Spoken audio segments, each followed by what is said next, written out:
Hello everyone, welcome to JRF prep 24/7। मैं हूं Jaya Yadav, your UGC NET political science mentor.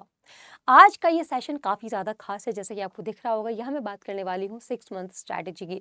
अब ये स्ट्रैटेजी क्यों इंपॉर्टेंट है, क्या इसका रूल है, ये सब क्या, तो मैं आपको बता दूं। अगर आप वाकई सीरियस हो ना कि आपको 2026 के जून अटेम्प्ट में यूजीसी नेट निकालना ही निकालना है, जेआरएफ निकालना ही निकालना है, क्वालिफाई करना ही करना है, तो उसके लिए आपको स्ट्रैटेजी की ज़रूरत पड़ेगी ही पड़ेगी। नहीं तो ये जो 6 महीने कब निकल जाएंगे आपको पता भी नहीं चलेगा।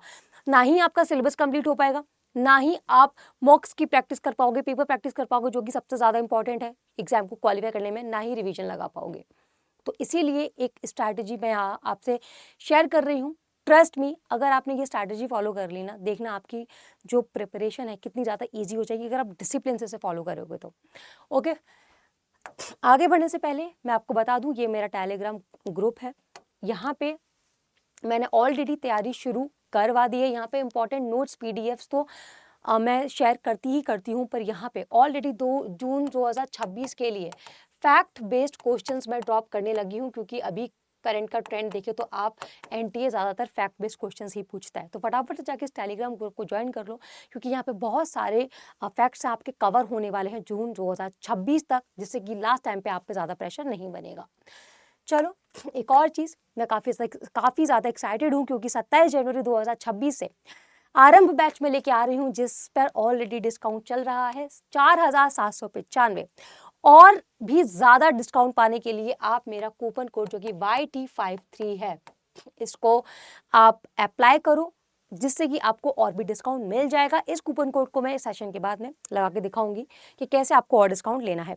और हाँ, ये जो एक बार आप बैच लोगे तो ये सिर्फ 3 महीने के लिए नहीं, 6 महीने के लिए नहीं, 12 महीने के लिए नहीं, 18 महीने के लिए, यानी कि फॉर 18 मंथ्स। मतलब एक बार आपने ये बैच ले लिया ना, तो जब तक आपका जेआरएफ नहीं निकलेगा, ये बैच आपका पीछा नहीं छोड़ेगा। ठीक है, मान लो इस बार अगर आपका 1-2 मार्क्स से रह जाता है, कोई भी आपका जेआरएफ रह गया, नेट रह गया, तो आपको अगली साइकिल में कोई बैच खरीदने की जरूरत नहीं है। ये बैच से ही आप अपनी फर्दर तैयारी शुरू कर सकते हो। ओके, अब इस बैच में आपको मिलेगा क्या क्या, देखो। स्ट्रक्चर्ड क्लासेस है, वेल प्लान्ड क्लासेस है, बिल्कुल स्ट्रैटेजी के साथ हम चलने वाले हैं। लाइव रिकॉर्डेड दोनों तरीके की क्लासेस मिल जाएंगी। आप अपनी क्षमता अनुसार, अपनी सहूलियत के अनुसार अपनी क्लासेस को ले सकते हैं। ठीक है, फ्री है तो लाइव ले लेना, नहीं तो रिकॉर्डेड ले लेना, कोई बात नहीं है। लाइव वाले स्टूडेंट्स के साथ इंटरेक्शन काफ़ी ज़्यादा एक्टिव रहता है, on the spot doubt solve हो जाते हैं। पर जो रिकॉर्डेड स्टूडेंट्स हैं उनके लिए भी कोई प्रॉब्लम नहीं है। टेलीग्राम ग्रुप हम ऐसे पेड स्टूडेंट्स के लिए क्रिएट करेंगे, जहाँ पे उनकी जो भी क्वेरीज हैं उनको अर्जेंट कंसीडर किया जाएगा, उनको प्रायोरिटी पे रखा जाएगा। साथ ही साथ स्टडी मटेरियल आपको ऑलरेडी बैच में मिल जाएगा, उसके अलावा जो भी एडिशनल मटेरियल है वो आपको इस टेलीग्राम ग्रुप पे शेयर कर दिया जाएगा। ठीक है, इसके अलावा अगर आपको ऑनलाइन आपकी कोई क्वेरी को लेकर आप सेटिस्फाई नहीं हो, तो आप ऑफलाइन सेंटर यानी कि ऑफिस भी आ सकते हो, जहाँ पे आपके इशू, आपकी क्वेरीज को कंसीडर किया जाएगा और रिजॉल्व भी किया जाएगा। इसके अलावा PYQs के लिए भी भटकने की जरूरत नहीं है, सब कुछ आपको सिर्फ इस एक बैच में मिल जाएगा। साथ ही साथ अगर आप मेगा पैक लेते हो, जो कि मैं आपको इस सेशन के बाद में बताऊंगी, तो आपको मॉक टेस्ट भी मिल जाएंगे। कहीं नहीं भटकना, पूरी प्रैक्टिस यही इधर ही। ठीक है, चल अब आते हैं मेन पॉइंट पे। अगर मैं 6 मंथ स्ट्रैटेजी की बात करूं, तो हमारी जो स्ट्रैटेजी की प्लानिंग है वो शुरू होती है 5 गोल्डन रूल से, जिसमें सबसे पहला और इंपॉर्टेंट रूल है सिलेबस। ठीक है, आपको क्या करना है, ना ही आपको अपने सिलेबस को जानना है बल्कि इसे समझना है। सिलेबस से रिलेटेड 2 वीडियोस में ऑलरेडी जेआरएफ प्रेप 24/7 चैनल पे डाल चुकी हूँ। उसका जो लिंक है मैं डिस्क्रिप्शन बॉक्स में पिन करवा दूंगी, वहां से आप जाके अपने सिलेबस को जान लेना कि आखिरकार सिलेबस क्या कह रहा है, क्या क्या आता है, किस किस कंसेप्ट से ज़्यादा क्वेश्चंस आते हैं, ये सब। ठीक है, और इसके अलावा क्योंकि अभी जो सिलेबस है ना, वो मुझे ऐसा लगता है कि वो ऐसा है कि जैसे कि आपके दिमाग में सिर्फ खिचड़ी बनी हुई है। 10 यूनिट्स आपको पता है, पर कहाँ से शुरू करूँ, कहाँ से नहीं करूँ, ये मैं अभी आपको बताऊंगी। ठीक है, तो सिलेबस को आपको अपने जानना के साथ साथ समझना भी। ओके, अब आते हैं PYQs पे। PYQs मैं कहूँगी कि सिलेबस के बाद, या ये कहूँ पूरी प्रिपरेशन में बहुत ही सबसे ज़्यादा जो अहम रोल है वो PYQs का ही होता है, क्योंकि कंसेप्ट्स रिपीट होते हैं। कंसेप्ट्स डू रिपीट, मेरी बात को बिल्कुल अच्छे से सुन लो। जी हाँ, 5 साल के कम से कम 10 ईयर्स लगाते हो तो बेस्ट है, पर हाँ, कम से कम 5 साल के तो लगाकर जाओ ही जाओ। ठीक है, कहीं से भी लो, चाहे आप आरंभ बैच के थ्रू लो, चाहे कहीं से भी लो, पर आप PYQs को सॉल्व करो ही करो। और सॉल्व करना नहीं है, हर क्वेश्चन को अच्छे से एनालाइज करना है। एनालाइज करने के अलावा सारे क्वेश्चन जो भी आपको जो भी फैक्ट्स हैं उनको रट लेना है, जो भी पहले पूछे गए हैं। उसके अलावा सोर्सेज, भाई सोर्सेज को लेके बच्चे ना बहुत रायता फैलाते हैं। वो क्या करते हैं, वो चाहते हैं कि सब कुछ हमें मेंटोर बता दे, सब कुछ हमें कोई भी हम सोर्स ले लें वो बता दे। तो अपने मेंटोर से अपने जो भी वो सोर्स पकड़ते हैं उससे क्या सेटिस्फाई नहीं हो पाते, और जून आ जाता है पर उनका मेंटोर ही सिलेक्ट नहीं हो पाता, उनका सोर्स ही सिलेक्ट नहीं होता। तो मैं आपको बता दूं, अपने से ज़्यादा एक्सपेक्टेशन रखो और अपने मेंटोर से थोड़ा सा कम, ठीक है, क्योंकि इवेंचुअली करना आपको ही है। इसीलिए अपने सोर्सेज बिल्कुल लिमिटेड रखो। अगर चाहते हो कि आपकी प्रिपरेशन में ज़्यादा भसड़ ना मचे, ठीक है, अगर चाहते हो कि बिल्कुल सुलझे हुए आपका दिमाग रहे, तो जितने कम सोर्सेज रखोगे बट इम्पॉर्टेंट, आपको लगे कोई इंसान आपको बहुत इंपॉर्टेंट बहुत ही कंसाइज में पढ़ा देगा, तो वही है आपका गोल्डन की, ठीक है। वही आपको इधर उधर नहीं भटकना है कि नहीं यार इससे अच्छा नहीं लगा, उससे अच्छा नहीं लगा, कमी आप में होगी, क्योंकि कोई भी मेंटोर ये नहीं चाहता है कि उसका स्टूडेंट की प्रिपरेशन में कोई भी कमी रह जाए। अपनी तरफ से mark this, whether it's me, whether कोई भी ऐसा मेंटोर हो कहीं से भी, ठीक है, ऑनलाइन ऑफलाइन, कोई नहीं चाहता कि उसका स्टूडेंट अपने एग्जाम में अच्छा परफॉर्म ना करे, सब चाहते हैं उसके स्टूडेंट की रैंक आए। तो इसीलिए सभी मेंटोर्स अपना बेस्ट देते हैं, ठीक है। तो मेंटोर जो भी आप चुनो उस पर भरोसा रखो, प्लस अपनी मेहनत पे ज़्यादा भरोसा रखो, ठीक है। तो जितने ज़्यादा सोर्सेज को आप लिमिटेड रखोगे उतनी अच्छी, उतनी सुलझी हुई आपकी प्रिपरेशन चलने वाली है। आप चाहो तो आरंभ बैच को भी आप ज्वाइन कर सकते हो, ठीक है। चलो अब आते हैं टाइम टेबल पे। अब कुछ ऐसे महाशय होते हैं, कुछ ऐसे स्टूडेंट्स होते हैं, सोचते हैं मैं अब 4 बजे उठूंगा, ब्रह्म मुहूर्त के समय उठूंगा, ब्रह्म मुहूर्त के समय पढ़ाई करूंगा, फिर उसके बाद थोड़ा सा आराम करूंगा, फिर उसके बाद पढ़ाई शुरू कर दूंगा, मतलब मैं कम से कम 24 घंटे में से 20 घंटे तो पढ़ूंगा। और हकीकत ये होती है कि ये 2 दिन भी मुश्किल से फॉलो नहीं हो पाता, और दिन में 2 घंटे भी पढ़ाई नहीं करते स्टूडेंट्स, ठीक है। तो उसके लिए मैं आपको बता दूं कि देखो अपनी पर्सनैलिटी को समझो, ठीक है, अपनी पर्सनैलिटी को समझो कि तुम्हारी क्या क्षमता है। क्या आप रात को ज़्यादा अच्छे से पढ़ाई कर सकते हो या सुबह उठ के ज़्यादा अच्छे से पढ़ाई कर सकते हो। देखो आपको एग्जाम क्वालिफाई करना है, किसी ने आपको उदाहरण नहीं देने, किसी ने आपके नाम की क्या कहते हैं उनको मिसालें नहीं देनी है कि वो बंदा 4 बजे उठ के पढ़ता था। तो देखो अपने सहूलियत के हिसाब से आपका दिमाग कब सबसे ज़्यादा एक्टिव रहता है, कब आपके घर में शांति रहती है, आप अपनी लाइब्रेरी टाइमिंग्स को मैनेज करो, अपना उसी हिसाब से जो टाइम टेबल है उसको बनाओ। मेरे हिसाब से मतलब व्हाट आई वांट टू से कि प्रैक्टिकल हो, जो भी टाइम टेबल बनाओ प्रैक्टिकल हो, क्योंकि at the end I want you to, मतलब मैं चाहती हूँ कि आप ना डिसिप्लिन से चलो, और डिसिप्लिन से देखो तभी चल पाओगे जब अपनी प्लानिंग ऐसी रखोगे जो कि आपके लिए प्रैक्टिकल हो, ठीक है। But this is my whole point. चलो बट हाँ, टाइम टेबल बहुत से स्टूडेंट नहीं बनाते हैं, पर मैं बता दूं टाइम टेबल बहुत इंपॉर्टेंट है। आप खुद देखोगे आपकी लाइफ में कितना ज़्यादा डिसिप्लिन आएगा और आपकी तैयारी कितनी फास्ट हो जाएगी, ठीक है। और ये सारे जो हथकंडे हैं ना, ये ऐसे ही नहीं है, ये वो हथकंडे जो मैंने पर्सनली, मतलब एक होता है ना कि आपको तो ये मान लो पकी पकाई खीर मिल रही है, हमें तो कोई बताने वाला भी नहीं था, हमने बस क्या हिट एंड ट्राई किया है, मतलब ठीक है ट्राई किया ये काम नहीं कर रहा, ट्राई किया ये काम नहीं कर रहा, तो फिर मैंने सोचा कि मेरी तैयारी में क्या क्या चीज़ें, जब मैंने क्या बदलाव लेके आई तब मैंने अपना एग्जाम क्वालिफाई किया। तो ये सारी चीज़ें मैं आपसे शेयर कर रही हूँ। मुझे भी लगता था कि टाइम टेबल से क्या होता है, कौन फॉलो करता है, बस लिख के कोई फॉलो नहीं करता, बट नहीं, जब मैंने फॉलो किया तो बहुत, मतलब देखो एक स्ट्रेस कम होता है, क्योंकि जब आप डिसिप्लिन से चलते हो ना तो बहुत सारी चीज़ें ज़्यादा कवर हो पाती हैं, तो स्ट्रेस कम होता है, स्ट्रेस कवर होता है तो मेमोरी शार्प होती है।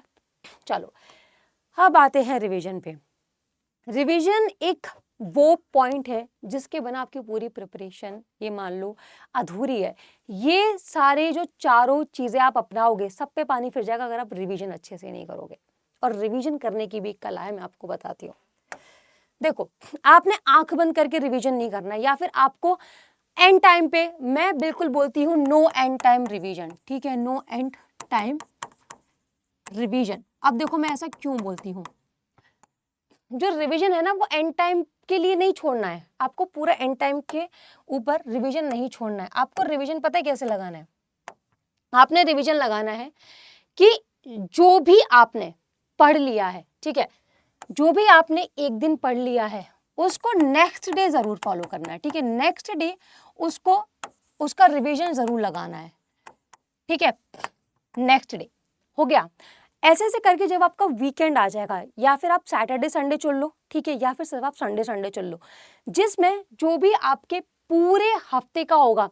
ये बात ना मैंने अभी जो दिसंबर 2025 के जो एग्जाम हुआ है जो 6 जनवरी को, उससे पहले भी मैंने एक सेशन लिया था कि बच्चों को टाइम में कैसे अपनी प्रिपरेशन करो। मैंने वहाँ पे भी स्टूडेंट्स को बोला था कि देखो अपना जो रिवीजन है वो ऐसा रखो, एक तो बिल्कुल डे टू डे रखो, ठीक है, इसको मैं बोलती हूँ बिल्कुल डे टू डे रखो। उसके बाद अपना ना बिल्कुल वीकेंड पे अपना जो रिवीजन है वो लगाओ, वीकेंड रिवीजन रखो, जो भी आपने पूरे हफ्ते पढ़ा है उसका। उसके अलावा एक यूनिट खत्म होने पर उसका रिवीजन करो, ठीक है, यूनिट वाइज रिवीजन। ये सबसे ज्यादा वो इंपॉर्टेंट चीज है जो कि मुझे मेरी प्रिपरेशन में सबसे ज्यादा काम आई। और ये कुछ ऐसी बातें नहीं बना रही हूं मैं, ये मैंने लिटरली खुद फॉलो किया है। नेक्स्ट डे रिवीजन मतलब जो पढ़ा है नेक्स्ट जब शुरू होगा तो जो पिछला पढ़ा है उसको रिवाइज करके ही शुरू करना है, ठीक है, वरना ट्रस्ट मी भूल जाते हैं। उसके बाद वीकेंड्स पर रिवीजन करना है जो भी पूरे हफ्ते पढ़ा है। और उसके अलावा एक यूनिट खत्म, दूसरी यूनिट खत्म करने से पहले पहली यूनिट का कंप्लीट रिवीजन, दो यूनिट्स खत्म, तीसरी यूनिट शुरू करने से पहले पहली और दूसरी रिवीजन का रिवीजन खत्म करना है। तो इस तरीके से आपको अपना रिवीजन करना है। ओके, चलो अब आते हैं भाई, जो सिलेबस इतना बड़ा है, जो आपके दिमाग को अगर मैं एक रूम से कंपेयर करूं तो रूम में जब इतना सारा सामान बिखरा हुआ होता है, आपको नहीं समझ आता कहाँ से शुरुआत करूं, कहाँ से नहीं शुरुआत करूं, तो आप पहले क्या करते हो, एक काम करता हूँ, जो जो सामान एक जैसा है उसको अलग कर देता हूँ, फिर उसकी जगह बनाऊंगा, ठीक है। तो आपने ऐसा ही करना है। आपके सिलेबस में आपको जानना है कि आपके सिलेबस से किस टाइप के क्वेश्चन आते हैं। 3 टाइप के क्वेश्चन आते हैं, कंसेप्ट, फैक्ट्स और करंट अफेयर्स, ठीक है, इसके अलावा तो कुछ नहीं आता। आपको क्या करना है कि आप कहीं से भी कंसेप्ट पढ़ो, चाहे आप ऑनलाइन पढ़ो या फिर सेल्फ स्टडी करो, ठीक है। तो आपको देखो, अगर आप ऑनलाइन पढ़ोगे, अगर आप आरंभ बैच लोगे, आपको पीडीएफ्स मिलेगी ही मिलेंगी, ठीक है, जो भी आप कंसेप्ट पढ़ते जाओगे। पर भाई देखो, हाथ से लिखे जो नोट्स है ना, उनका मजा ही कुछ और होता है। उनसे जो कंसेप्ट्स की गहराई आपको समझ आती है, जो आपके दिमाग में छप जाते हैं ना, वो आपको जब आप करोगे तब आपको समझ आएगा। कंसेप्ट्स के लिए मैं आपको बोलूंगी नोट्स बनाओ, बट नोट्स कैसे होने चाहिए कि जब आप रिवीजन करो तो ज्यादा टाइम ना लगे। मतलब नोट्स कैसे होने चाहिए आपकी, बिल्कुल कंसाइज्ड नोट्स होने चाहिए, ठीक है। चलो अब आते हैं फैक्ट्स पे। अब देखो, आपके जो सिलेबस है इसमें कोई एक तरीके का फैक्ट तो होता नहीं है। फैक्ट्स कितने तरीके के होते हैं, अगर मैं पहली यूनिट से ही शुरुआत कर दूं तो आपके थिंकर्स आने लगते हैं, ठीक है। दूसरी तीसरी यूनिट पे जाऊंगी तो आपके ऑथर्स आ जाएंगे, ऑथर्स, बुक्स, ठीक है, कोटेशंस आ जाएंगी। ये ऑलरेडी मैं करवा चुकी हूँ, आपको बता चुकी हूँ। चलो उसके अलावा थिंग्स, ऑथर, बुक्स, कोटेशंस। उसके अलावा अगर जब आप फिर अपना यूनिट 5 पे आओगे, आईआर पे, ठीक है, आईआर पे आपकी ऑर्गेनाइजेशंस आ जाएंगी, ठीक है, इतनी सारी ट्रीटीज आ जाएंगी, है ना, और ऐसे इंपॉर्टेंट इवेंट्स आ जाएंगे। फिर उसके बाद आप आगे बढ़ोगे, 6 का भी ऐसा हो गया। यूनिट 7 आ गई, यूनिट 7 में आपके अमेंडमेंट्स, ठीक है, एक्ट्स हो गए, आर्टिकल्स हो गए, समझ रहे हो, फैक्ट्स की भरमार देख रहे हो अपने सिलेबस में, ठीक है, एक्ट्स हो गए, आर्टिकल्स हो गए, उसके अलावा इंपॉर्टेंट केसेस हो गए, इतने सारे फैक्ट्स हैं। अब इसके लिए आप क्या करोगे, इसके लिए व्हाट आई वुड सजेस्ट कि कोई छोटी सी ऐसे डायरी ले लो, या फिर कुछ भी, मतलब कोई एक अलग नोटबुक बनाओ इसके लिए, जहाँ पे सिर्फ आपको अच्छे से फैक्ट्स ही फैक्ट्स लिखने हैं, ठीक है, जहाँ पे सिर्फ आपको फैक्ट्स ही फैक्ट्स लिखने हैं। और यहाँ पे एक और चीज़, यहाँ पे फैक्ट्स में मैं यहाँ पे ना क्रोनोलॉजीज की भी बोलूँगी। आपके सिलेबस में कम से कम बता रही हूँ मैं आपको, 30 क्रोनोलॉजीज हैं, 30 क्रोनोलॉजीज हैं। और ये 30 क्रोनोलॉजी ना अपने आप में बहुत ज़्यादा इंपॉर्टेंट है। अगर आपको अभी से ही क्रोनोलॉजी पकड़नी है, जो कि मैं बोलती हूँ कि अभी से ही पकड़ के चलो, तो मैं कहूँगी कि अभी वाले साइकिल के लिए मैंने ऑलरेडी क्रोनोलॉजीज पर वीडियोस डाल दी हैं। आप एक एक वीडियो से शुरुआत करो, एक पूरी क्रोनोलॉजी वाली मैं एक काम करती हूँ, उसको भी डिस्क्रिप्शन में पिन करवा दूंगी, ठीक है। तो उसको भी आप एक एक क्रोनोलॉजी वाली वीडियो थोड़ी सी बड़ी है, तो अभी तो टाइम भी है ना, तो ना एक काम करो, एक एक क्रोनोलॉजी एक एक दिन में खत्म करो, ठीक है। और हाँ, ये मैं आपको बता दूं, मैंने पहले भी स्टूडेंट्स को ये बोला था, लास्ट में मैं अभी जो इतना हल्ला आ रहा है कि ma'am I got few comment जिसके बाद में बहुत ज़्यादा अपसेट थी। मतलब स्टूडेंट्स को क्या लगता है कि जो हम यहाँ पे बोल रहे हैं ज्ञान पेलने के लिए बोल रहे हैं? नहीं भाई, मैंने बोला था कि क्रोनोलॉजीज आएंगी, हमने भी रटी थी। आप कहोगे कि अभी मुझे याद है, नहीं मुझे उतना प्रिसाइजली अभी याद नहीं है, बट जब हमने एग्जाम निकाला है तो हमने रटी है और रटनी आपको भी पड़ेंगी। क्रोनोलॉजी, चाहे वो चीफ जस्टिस ऑफ इंडिया हो, चाहे कोई भी हो, आपको रट के जानी ही पड़ेंगी। और मैं अपनी स्ट्रैटेजी बता दूं, मैंने क्रोनोलॉजीज को कैसे पढ़ा था। कुछ नहीं करना आपको क्रोनोलॉजी के लिए, 1 डे 1 क्रोनोलॉजी, ठीक है, वेट, 1 डे 1 क्रोनोलॉजी, कुछ नहीं करना आपको, बस इतना सा ही करना है। उसके बाद जब आप दूसरे दिन दूसरी क्रोनोलॉजी शुरू करो तो जो पहली की है उसका रिवीजन लगाओ। लिटरली मैंने 1 महीने में अपनी 30 से 35 क्रोनोलॉजी ऐसे ही खत्म की थी, 1 महीने में। बट किया बहुत डिसिप्लिन के साथ था, क्योंकि मुझे पता है क्रोनोलॉजीज ना इतना सारा याद करने को अगर मैं एंड टाइम लास्ट में 2 महीने में भी लेके बैठी तो भी मेरे मेमोरी पे बहुत प्रेशर पड़ेगा। हो सकता है कि मैं कुछ ऐसे इंपॉर्टेंट चीज़ें हैं जो मिस कर दूं। तो हमें देखो अपनी मेमोरी पे बहुत जोर नहीं डालना है, तो इसीलिए हमें अपना चीज़ें अभी से ही शुरू कर देनी है, जिससे कि हमारा दिमाग भी उन चीज़ को अच्छे से कंज्यूम कर ले। अभी से ही एक दिन में एक क्रोनोलॉजी करोगे ना तो क्रोनोलॉजी से आपको डर ही, मुझे पता है भी स्टूडेंट्स को सबसे ज़्यादा डर ही क्रोनोलॉजी से लगता है। क्रोनोलॉजी आ गई, क्रोनोलॉजी आ गई, भाई इतना क्या डर बना के रखा है? आप प्रिपरेशन बहुत शुरू से करना शुरू करो ना, एक क्रोनोलॉजी सुबह सुबह करके निपटा दो।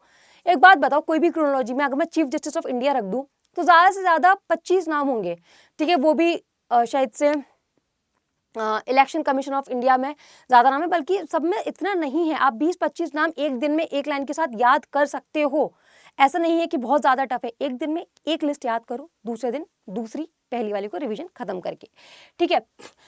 तो हाँ, हम कहाँ थे, तो मैं आपको यही बता रही थी कि अपने फैक्ट्स के लिए ना एक अलग से रजिस्टर है, एक अलग से डायरी या नोटबुक बना लो। वहाँ पे आपको सारे फैक्ट जो जो आप पढ़ाई कर रहे हो, जैसे कि मान लो आपने कोई भी यूनिट 3rd चुन ली, तो जो जो फैक्ट्स हैं आप अपने कंसेप्ट के तो नोट्स बना ही रहे हो, पर जो फैक्ट्स हैं उनको अलग डायरी में लिखते चले जाओ, ठीक है। जिससे क्या है, रिवीजन में वो आपका ईजी रहेगा और आपको याद भी रहेंगे, क्योंकि अपने अपने हाथ से लिखे होंगे। चलो अब आते हैं करंट अफेयर्स पे, जिनकी ना तो कोई बाउंड्रीज है ना तो कोई सीमा है, जिसमें सबसे ज़्यादा स्टूडेंट्स को प्रॉब्लम होती है। तो करंट अफेयर्स की क्लासेस मैं लगवाऊंगी, ठीक है। पेड बैच में I have plan some videos, जहाँ पे जितने भी इंपॉर्टेंट करंट अफेयर्स हैं आपके एग्जाम से रिलेटेड, वो सारे मैं आपको कवर करवाऊंगी, ठीक है। क्योंकि आपके देखो करंट अफेयर्स, लोगों को लगता है अरे कितने करंट अफेयर्स आ जाएंगे, करंट, मुझे पता है ना क्योंकि मैं भी स्टूडेंट रह चुकी हूँ, तो हम ना हमेशा ईजी रास्ता चुनते हैं। हमें लगता है करंट अफेयर्स कितने आ जाएंगे, 5, 7, 8, ठीक है, इसमें इतना टाइम देंगे, कुछ और ही कर लेते हैं, ओवर स्मार्ट बनते हैं ना।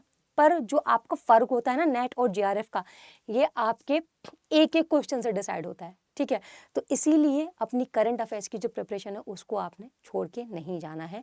और ये जो 6 महीने का जो प्लान है मैंने आपको बता दिया है, इसको अच्छे से फॉलो करना है। इसके अलावा मैं यहाँ पे एक और आपके साथ एक विजन शेयर करना चाहूँगी कि अपनी यूनिट्स को आप कैसे शुरू करोगे। देखो अपनी यूनिट्स को ना, आप ये सिलेबस को ही मैं एक बांटने वाले भाग में आपको बता रही हूँ कि अपने सिलेबस को ना 3 पार्ट्स में डिवाइड करो। एक हार्ड यूनिट्स में, ठीक है, हार्ड यूनिट्स में यानी कि हार्ड या लेंदी में, कुछ है मीडियम यूनिट्स में, ठीक है, मीडियम यूनिट्स, और कुछ है वेरी शॉर्ट यूनिट्स, ठीक है, वेरी शॉर्ट यूनिट्स, ओके। अब आप अगर हार्ड यूनिट से शुरुआत कर रहे हो, जो कि मैं आपको सजेस्ट करूंगी, क्योंकि हार्ड यूनिट से शुरुआत करो, पर एक मैं आपको बात बोलूंगी कि be very very conscious and smart with that, बहुत ही स्मार्टली आपको करना है। क्योंकि अगर इस हार्ड यूनिट में आपने स्मार्ट रिवीजन या स्मार्ट अच्छे से आपने पकड़नी बनाई ना, तो 3 महीने आपके एक यूनिट खा जाएगी, ओके। तो एक वही, फिर अगेन आई विल मेंशन, अगर एक अच्छे से स्ट्रैटेजी, हर बड़ी सी बड़ी यूनिट को टाइम रहते खत्म करना है, इंपॉर्टेंट चीज़ों को मिस किए बिना, तो बैच से आप जुड़ सकते हो। और अगर आपको लगता है कि आप कॉन्फिडेंट इनफ हो, नहीं मैं अपने आप कर लूँगा, अगर आप अपने आप भी कर रहे हो ना, तो please it is my request कि एक अच्छी स्ट्रैटेजी बना लो कि इतने टाइम में आपको ये बड़ी यूनिट खत्म करनी ही करनी है। क्योंकि ना स्टूडेंट एक लूप में फंस जाता है। और प्लानिंग क्या रखो, ऑल्टरनेट रखो, ठीक है, ऑल्टरनेट प्लानिंग करो। ऑल्टरनेट प्लानिंग में क्या है, एक आपने मान लो टफ यूनिट खत्म कर दी, ठीक है, उसके बाद जो सेकंड यूनिट आप करोगे ना वो इजी रख लो, इजी या मॉडरेट, उसके बाद फिर से उस पे आ जाओ, टफ पे आ जाओ, फिर सेकंड टफ पे आ जाओ, फिर जिससे कि क्या है, आपने एक टफ कर ली, इजी कर ली, दिमाग भी रिलैक्स हो गया, आपको लगेगा 2 यूनिट्स भी खत्म हो गई।